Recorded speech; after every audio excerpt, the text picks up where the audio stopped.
Bonjour, bonjour chers amis, chers camarades de partout où vous êtes, ceux qui sont actuellement au Burundi, dans les différents pays en Afrique et partout dans le monde. Bienvenue dans ce numéro de chronique entrepreneuriale. Comme d'habitude, vous êtes avec le coach Yves Anthony, c'est lui qui va vous partager donc la chronique d'aujourd'hui. Aujourd'hui, nous avons le thème qui est intitulé comment fixer votre rêve et comment le réaliser. Donc, c'est un sujet qui a été traité hier soir pendant la conférence.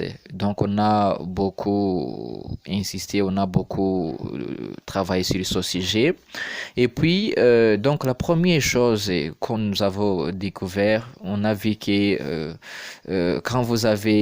quand on est en rêve, quand on est un entrepreneur ou bien quand on, pour avoir un rêve, donc il faut qu'il y ait un motif. Il faut qu'il y ait un motif et aussi on a vu que donc le motif entraîne l'action. Si il n'y a pas de motif, s'il n'y a pas une raison qui te pousse à entreprendre, ça tout sera parfois difficile, même impossible, d'avoir un rêve qui sera productif. Je donne un exemple. Donc, dans la vie courante ou bien de l'entourage, on rencontre des gens qui se lancent en entrepreneuriat, qui essaient de copier, de faire la même chose parce qu'il a vu que son grand frère et son ami dans un café a ouvert une boutique ou bien ceci. Et lui, il fait la même chose en disant que donc ça va aller, il va produire quelque chose, donc il va gagner de l'argent. Donc lui, voilà, vous comprenez que donc il investit pour gagner de l'argent. N'investit pas parce qu'il a un rêve. Là, on comprend automatiquement que la personne en question n'est pas un rêve. Donc là, vous comprenez que pour avoir un rêve, donc il y a un motif, il y a une raison, il y a quelque chose qui te motive de travailler beaucoup pour atteindre votre rêve. Voilà. Et puis le conférencier nous a parlé que donc avoir un rêve c'est ça c'est la première chose, mais le rêve doit être mentionné sur papier. OK, après avoir mentionné votre rêve sur papier, qu'est-ce qu'il faut faire? Il faut le développer, il faut analyser, il faut mener une étude qui va te rendre compte que votre rêve est vrai. Sinon ça peut arriver que vous avez un rêve qui considéré comme une illusion. OK? Alors, qu'est-ce qu'il faut analyser? Qu'est-ce qu'il faut étudier pour vérifier si vous avez un rêve qui est réel, un rêve qui n'est pas semblable à un rêve nocturne. D'abord, il faut analyser que vous avez un rêve smart. Un rêve smart, c'est un rêve qui est spécifique. Un rêve spécifique. Donc, vous voyez, il y a des gens qui se lancent dans l'entrepreneuriat, mais ils disent que c'est un exemple qui sont des agriculteurs. Quand vous vous lancez en agriculture, donc cela signifie que vous faites tout le domaine en soi. Vous devez vous focaliser sur une culture quelconque, une seule culture, deux, ou bien au maximum ou trois. Mais si vous dites, voilà, moi je suis un agriculteur, je fais tout. Donc c'est pas possible parce que ça. Donc, vous avez un rêve qui n'est pas spécifique. C'est la même chose quand on est un vendeur, quand on est un businessman. Vous avez une boutique, vous avez des marchandises qui sont diversifiées. Quand vous avez celui qui a un rêve, il doit spécifier. Donc, s'il vend l'huile, c'est l'huile. S'il vend les produits cosmétiques, ce sont des produits cosmétiques. Ça veut dire il veut développer les produits cosmétiques. Et aussi, il faut aussi donc analyser si le rêve est mesurable. Le rêve est mesurable. Donc quand vous donnez un rêve qui je dirais qui est très vaste. Si vous voulez prenons un exemple, vous voulez construire une maison sur l'océan, donc ça te sera difficile de construire une maison sur l'océan. Aussi, il faut analyser, il faut étudier si votre rêve est atteignable. Donc, un rêve doit être atteignable dans une période dans une période, bien sûr, qui est remarquable, ok? Si donc vous donnez des objectifs et un rêve qui n'est pas remarquable, donc qui n'est pas atteignable, là, ça devient pathétique, ok? Et aussi, votre rêve doit être réalisable. Donc, dans une période donnée, il faut analyser, il faut voir si vous avez un rêve qui est réalisable. Donc, je vous donne un exemple. Prenons un exemple, vous vous dites, moi, je vais construire un fusée qui va m'amener à la planète Mars, par exemple, ok, dans 5 ans. Est-ce que, avec le moyen que vous disposez, est-ce que vous allez y arriver? Donc, ça te sera difficile. Ça te sera difficile. Ça veut dire que votre rêve n'est pas réalisable. Autre chose, si vous voulez résoudre la pauvreté, si vous voulez trouver donc le problème lié à la pauvreté dans un pays et que vous dites, je vais embrasser tous les secteurs. Je vais travailler dans tous les secteurs. Là, vous vous confondez. Est-ce que vous êtes un pays? Est-ce que vous êtes le gouvernement? Là, vous comprenez bien que ça, c'est un rêve qui est vaste, ok? Donc, c'est un beau rêve, mais un rêve qui ne peut pas être réalisé parce que vous ne trouverez pas de moyens pour réaliser ça. Ok? Et aussi, il faut que vous ayez un rêve qui est temporel. Donc, un rêve que vous allez atteindre dans une période quelconque, un rêve que vous visez dans une période temporelle, donc qui est délimitée. S'il s'agit de 10 ans, s'il s'agit de 20 ans, mais il faut que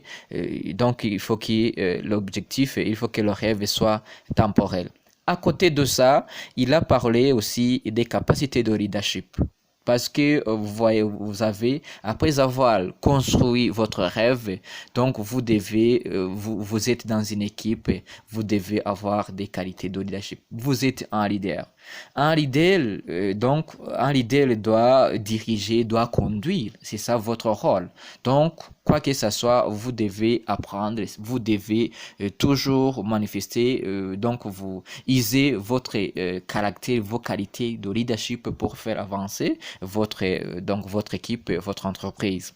Et aussi, à côté de ça, il faut savoir résoudre les conflits. Vous savez, toujours il y a la naissance de petits conflits dans l'entreprise, il y a la naissance des conflits avec les collaborateurs, avec les entrepreneurs, avec d'autres entrepreneurs, avec les investisseurs. Là, donc avec la gestion des conflits, la gestion pacifique des conflits, ça va t'aider. Là aussi, il faut aussi apprendre, il faut chercher ces informations pour avoir pour être bien outillé dans la matière. Et aussi, il nous a dit qu'il faut avoir des capacités de motiver. Donc, un leader doit être un motivateur. Un entrepreneur doit être un motivateur. Quand vous subdivisez votre équipe dans les petits groupes, là, il faut organiser des réunions. Il faut faire ceci, cela. On l'a déjà parlé dans le management. Donc, vous devez motiver, vous devez conduire, vous devez évaluer, vous devez donc promouvoir, vous devez, je sais pas. Donc, il y a beaucoup de choses à faire. Pour dire que là aussi, donc on doit faire quoi? On doit continuer à apprendre, ok, pour échanger avec d'autres entrepreneurs de savoir comment les choses fonctionnent. Et puis, à côté de ça, on a vu que donc pour atteindre ce rêve, il faut emprunter 6 étapes. Il faut emprunter 6 étapes d'après les chercheurs. La première étape, donc nous dit qu'il faut nous reconnecter à notre rêve parce qu'il est très indispensable de prendre le temps de créer la vision de ce que vous voulez accomplir. Donc, il est indispensable de créer, d'avoir assez de temps pour créer votre vision. Ce que je vous ai dit, ce que le conférencier a dit en rapport avec, le rêve qui doit être smart, c'est dans cette période-là. Donc, ça peut te prendre une année, 2 ans. C'est possible, ok? Donc, dans le but de construire, de contourner votre vision, votre rêve, ok?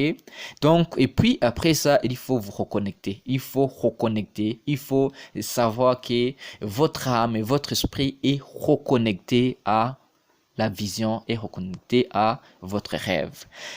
La deuxième étape, il faut transformer vos rêves en objectifs. Il faut segmenter vos rêves.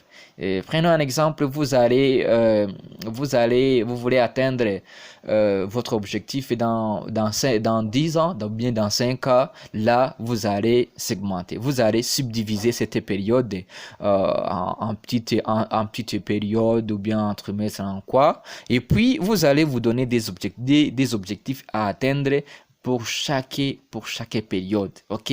Parce que l'atteinte de ces objectifs va vous amener à l'atteinte d'objectifs final qui est la vision, ce qui est votre rêve. Troisième étape, c'est donner la priorité à vos rêves pour faire avancer les activités tous les jours. Choisir celles qui sont prioritaires. Donc, vous savez, dans la vie de l'individu, on fait beaucoup de choses. Ok?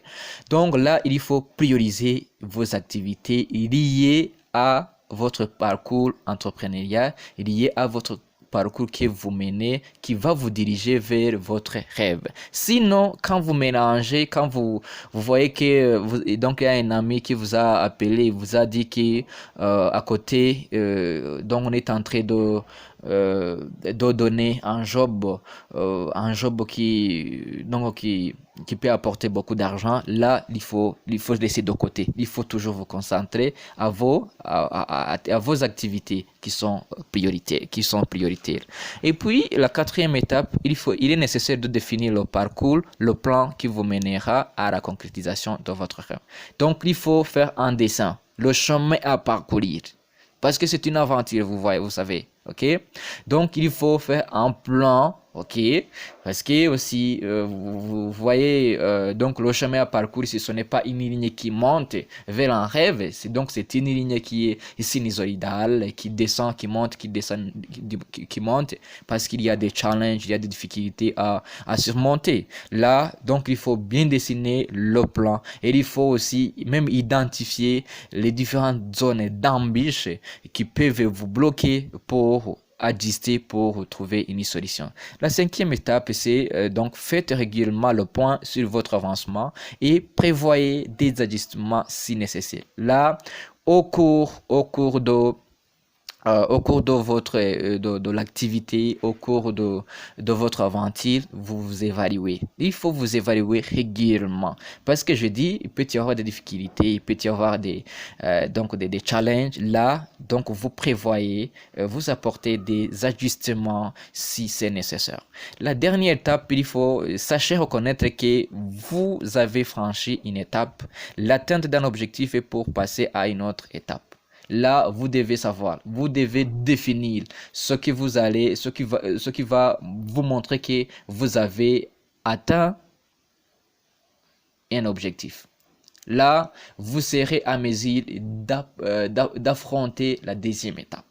Si vous ne le faites pas ainsi, faites le business. Si vous ne voulez pas le faire ainsi, mes chers amis, je vous conseillerais de ne pas prendre le chemin de l'entrepreneuriat, donc d'un rêve, parce qu'un rêve doit être bâti ainsi, dans ce sens, dans cette direction. C'est pas possible. Donc, on peut prendre une année, 2 ans en étudiant votre rêve. Et aussi, il faut échanger, il faut demander des conseils avec des entrepreneurs qui sont expérimentés. Parce que pouvez-vous dire, moi j'ai un rêve, alors que votre rêve est vague. Votre rêve, je dirais, donc est un rêve qui n'est pas spécifique, qui n'est pas mesurable, ok? Là, vous devez savoir, est-ce que mon rêve est mesurable? Est-ce que mon rêve est atteignable? Est-ce que mon rêve est réalisable et temporel, ok? Avec le temps, parce que toujours il faut jongler sur le temps et sur l'espace. Voilà, chers amis, chers camarades, en résumé, ce que nous avons pu donc réalisé dans la conférence qui a été tenue hier soir. Je sais qu'il y a beaucoup parmi vous qui n'ont pas pu participer à cause de la connexion, à cause des mégas, ça peut arriver. Donc je prie cette initiative bien sûr pour vous parler les points essentiels qui ont marqué cette conférence. Vous étiez avec le coach Yves Anthony. Rendez-vous mercredi pour le prochain numéro de Chronique entrepreneuriale. Agréable journée à tous. Que Dieu vous bénisse.